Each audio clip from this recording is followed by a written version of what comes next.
ladies and gentlemen.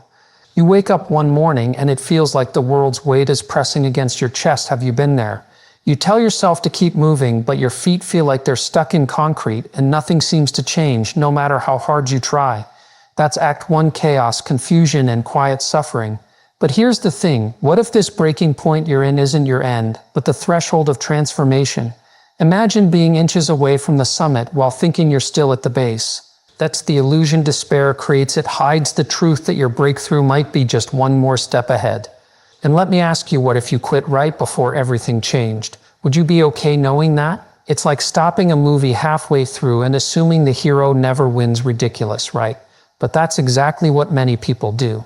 So here's a wild thought. What if your current struggle is not a sign to stop, but a signal to rise?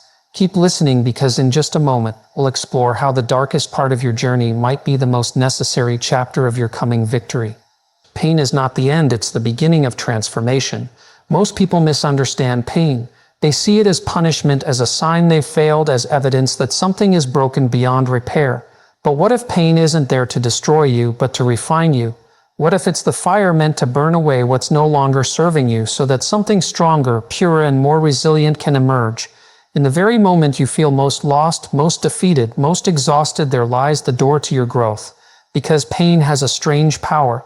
It wakes you up. It forces you to pay attention. It challenges your illusions and brings you face to face with your raw, unfiltered self. Think about the moments in your life when you've grown the most. Were they during times of comfort, or were they during seasons of difficulty?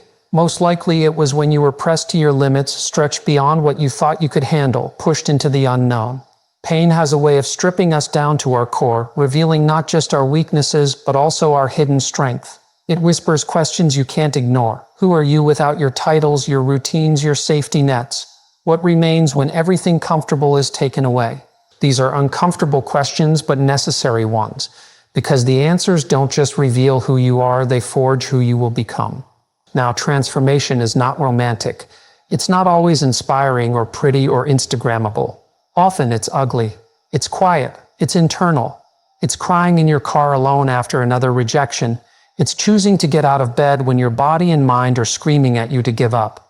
It's walking back into the room of your failure and trying again with nothing but shaky hope and a thin thread of courage. And the truth is, transformation doesn't always come with a parade or applause. Sometimes it shows up like a whisper in the middle of your despair saying, "Keep going. This matters." You can't bypass pain if you want to change.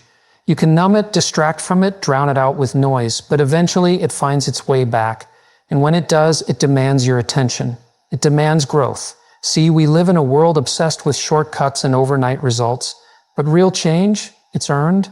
And pain is often the tuition you pay for wisdom. The struggle, the resistance, the disappointment, they're not random. They are shaping you. They're building emotional muscle, mental endurance, spiritual depth. They are creating in you the very tools you will need for the next chapter of your life. People say, trust the process, like it's a cute little mantra, but trusting the process means trusting the pain, trusting that there's purpose in the discomfort, that your suffering isn't pointless even if you don't understand it yet. It means understanding that growth is never linear, it's chaotic, messy, unpredictable.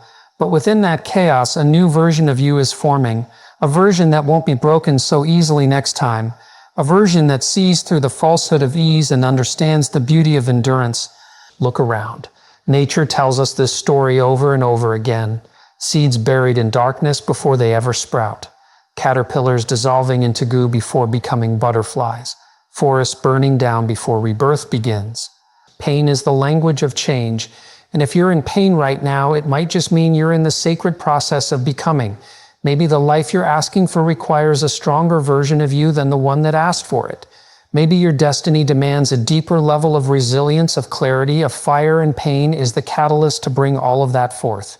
Of course, it's easier to say this when you're out of the storm, but when you're in it, the last thing you want to hear is that it has a purpose. So don't try to make your pain pretty. Let it be what it is: raw, heavy, inconvenient. Let it teach you. Let it break what needs to break. Let it show you the cracks in your foundation so you can rebuild something real. Don't rush through it. Don't wish it away too quickly. Pain is not just an obstacle, it's a teacher. And every lesson it brings is meant to elevate you. You are not meant to return to who you were before this. You are meant to evolve, to rise, to carry new wisdom forward.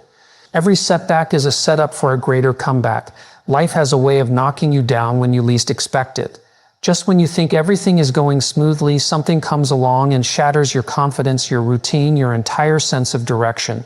Maybe it's a failure, a loss, a betrayal, or a dream that didn't unfold the way you planned.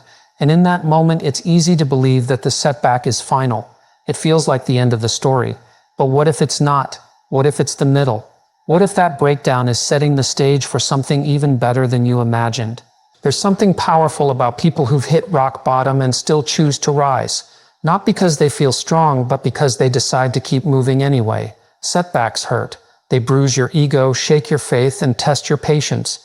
But they also clear the path. They show you what's not working, what needs to change, what was never truly aligned with your purpose to begin with. A setback removes the illusion of control and exposes the truth. And that truth can be painful, but it's necessary. Because clarity often comes dressed as crisis. You see, life isn't just about avoiding failure. It's about learning how to respond to it. Your reaction to a setback determines the trajectory of your comeback. Some people let failure define them. They internalize it. They make it part of their identity. But others, those who rise, they treat failure like feedback. They extract the lesson, gather the pieces, and start again. Not because it's easy, but because they believe their story isn't over yet. And that belief, that unshakable, stubborn belief in a future worth fighting for, is what makes a comeback possible. We've all heard stories of people who lost everything and came back stronger. But those aren't just feel-good fairy tales. They're real-life reminders that the human spirit is incredibly resilient. A setback might slow you down, it might humble you, but it can also refine you. It can teach you patience, discipline, perspective, qualities that success alone can't give you. When everything goes according to plan, you learn comfort. But when life falls apart, you learn character. And character is what sustains a comeback long after motivation fades. There's a kind of magic in being underestimated, in being overlooked, in failing in public. It forces you to confront your weaknesses, to rebuild with intention, to sharpen your focus. It pushes you to grow in silence when no one is watching, so that when you rise again, you're not just back, you're better. And make no mistake, a true comeback isn't just about returning to where you were before. It's about going further, rising higher, becoming more than you were when you fell. Sometimes the setback is exactly what you need to redirect your path. What if the thing you thought you wanted was actually keeping you from what you truly needed? What if the door that slammed shut was protecting you from a life that wasn't meant for you? It's only in looking back that most people realize their worst moments were actually turning points. Pivots disguised as disappointments. Setbacks disguised as redirection. The hardest part is not knowing how long the setback will last. You don't get a warning or a timeline. You just have to keep showing up. You have to keep choosing faith over fear, effort over excuse, and progress over perfection. Because the comeback isn't about one big dramatic moment. It's built in the small, quiet choices you make when no one's cheering you on. It's built when you decide to believe again, try again, risk again. Most people want the comeback without the pain. They want the victory without the valley. But the valley is where the roots grow deep. It's where strength is built. It's where you discover what you're truly made of. And the beauty of the comeback is that it doesn't erase the setback, it redeems it. It turns what was meant to break you into the very thing that built you. It gives your pain a purpose and your journey a new meaning. You begin to see that the setback wasn't a punishment, it was preparation. A setup quietly unfolding, waiting for you to see it for what it really was. The moment you want to quit is often the moment right before the breakthrough. It's a strange truth, one that feels almost cruel in the moment. When your body is tired, your mind is full of doubt, and your heart is begging for relief, the idea that something beautiful could be just ahead feels almost impossible to believe. But that's exactly how breakthroughs work. They're quiet. They don't send you invitations. They don't come with bright lights or cheering crowds. They often arrive hidden inside the moment you feel most like walking away. That tension you feel, the frustration, the confusion, the exhaustion, it's not the end of the road. It's the resistance before the reward. We live in a culture that praises the highlight reel but hides the grind. People see the result, not the resilience. They celebrate the success, not the sacrifice. So when you're in the thick of it, dragging yourself forward, wondering if anything will ever come from your efforts, it's easy to believe that quitting makes sense. Maybe you've tried everything. Maybe the doors keep closing. Maybe you've given your all and it still feels like it's not enough. That's when the voice of doubt gets the loudest. It tells you it's not worth it. It tells you you're not cut out for this. It convinces you that stopping is logical. But what that voice never tells you is how close you really are. Breakthroughs don't always announce themselves. Sometimes they show up the day after you almost gave up. Sometimes they arrive disguised as one more ordinary day, one more failed attempt, one more stretch of silence. It's like digging for gold. You can dig for hours, even days, and find nothing but dirt. But what if you're one swing away from striking something valuable? If you stop now, you'll never know. And that's the danger of quitting too early. You rob yourself of the proof that it was always possible. There's a moment in every story, every journey, every battle when things get unbearably hard. That moment is not a sign that you're failing. It's often the final test. The space between where you are and where you want to be is filled with resistance, and the closer you get, the more that resistance intensifies. Why? Because growth is uncomfortable, because transformation is demanding, because breakthroughs don't happen in comfort zones. They happen when you've stretched so far that you feel like you're about to snap, but somehow you don't. This isn't just motivation, it's reality. Ask any successful person, any high performer, any artist, athlete, or entrepreneur. Almost all of them will tell you about the night they almost walked away, the rejection that made them question everything, the silence that made them feel invisible, the failure that made them doubt their worth, but they didn't quit. Not because they had guarantees, but because they chose to believe that what they were building was bigger than their fear. That belief doesn't make the journey easier, but it does make it meaningful. Sometimes what you think is a wall is actually a door that hasn't opened yet, and if you keep pressing, if you keep showing up, something eventually shifts. It might not be dramatic. It might be as simple as a new idea, a fresh perspective, a small opportunity that leads to a big change. But you won't see it if you stop digging, stop fighting, stop believing. Quitting feels like relief in the moment, but regret is much heavier than discipline. Because deep down, we all know when we've walked away too soon. We carry that weight far longer than we ever imagined. There's a different kind of strength that comes from holding on when everything in you wants to let go. Not because you're stubborn, but because you know the value of what you're pursuing. Whether it's a dream, a purpose, a relationship, or a goal, breakthroughs demand perseverance.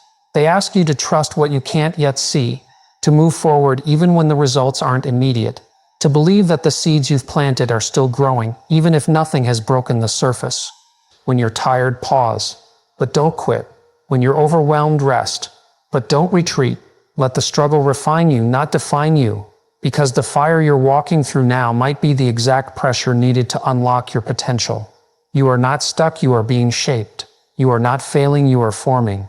And the breakthrough you seek might be waiting just past this moment, this hour, this decision to keep going when every part of you wants to stop. Hope is a weapon, wield it like your life depends on it, because in many ways it does. When everything begins to fall apart, when darkness creeps into the corners of your mind and nothing seems certain, hope is often the only thing left standing. It's not just a soft feeling or a distant wish. It's a form of courage, a mental armor, a declaration that no matter how bad things are, you believe something better is still possible.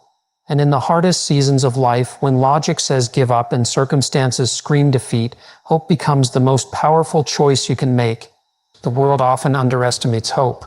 It paints it as naive, as unrealistic, as fragile. But the truth is, hope is brutal. It fights, it bleeds, it endures. It doesn't ask for easy paths or guaranteed outcomes. It steps forward anyway, even when every step feels like walking through fire. Hope doesn't mean ignoring reality, it means refusing to be conquered by it. It means looking at the mess, the loss, the pain, and saying, you won't have the final word. It's not weakness, it's warfare. And in that battle, the people who win are the ones who refuse to surrender their vision of a better future. There are moments in life when everything you've counted on disappears. Plans collapse. People leave. Time runs out. The weight gets too heavy. And it's in those moments that hope demands to be more than just a word. It has to become a force. A weapon you sharpen with truth, with belief, with grit. When fear tries to take over, hope is what stands in the gap. It says, not yet. I'm not finished. I still have more to give. That kind of hope can't be faked. It's born in the shadows, in the trenches, in the long nights when no one sees your struggle, but you keep going anyway. You don't need hope when life is easy. You need it when your faith is shaken, when the silence is deafening, when the answers don't come. That's when hope becomes dangerous, because hope says, I will rebuild, I will rise. I will find a way. Even if that way is uncertain, even if it's slow, even if it's covered in scars. Hope doesn't guarantee comfort, it gives you strength in discomfort. It becomes your reason to get out of bed when all you want to do is disappear. It reminds you of who you are, and more importantly, who you're becoming. There are people walking through unimaginable pain right now, and the only thing keeping them breathing is a thread of hope they refuse to let go of. And that's the secret. They've turned hope into action, into showing up, into trying again, into speaking up even when their voice shakes. They understand that hope isn't passive, it's aggressive. It confronts the lies, the fear, the failure, and says, "This isn't how my story ends." Hope sharpens your perspective. It forces you to look past what is and lean into what could be, and that vision can save your life. Some will laugh at hope. They'll mock it as weakness. They'll call it foolish. But look closely and you'll see that the strongest people are the ones who've carried hope through fire and refused to let it die. They didn't have all the answers. They didn't always know what was next. But they had a weapon in their hands that kept them moving forward. That's what makes hope powerful. It walks with you through the unknown. It whispers strength into your broken places. It stands tall when everything else falls apart. When you're facing storms, hope is your anchor. When you're lost, it's your compass. When your soul is tired, it becomes your fuel. Not because it fixes everything instantly, but because it reminds you that the pain has a purpose, the struggle has an end, and the darkness cannot outlast your light. You don't have to feel strong to be strong. You just need to hold on to that flicker of belief that something better is still possible, and then act like it's true. Hope will test you. It will ask you to keep showing up when there's no applause, no guarantee, no proof. It will ask you to walk through seasons of waiting, uncertainty, and doubt. But it will also shape you. It will carve into you a depth and a resilience that comfort never could, because people who learn how to hope through hardship become unshakable. They carry something fierce in their spirit, a quiet rebellion against fear, a relentless belief in tomorrow, even when today is breaking them down.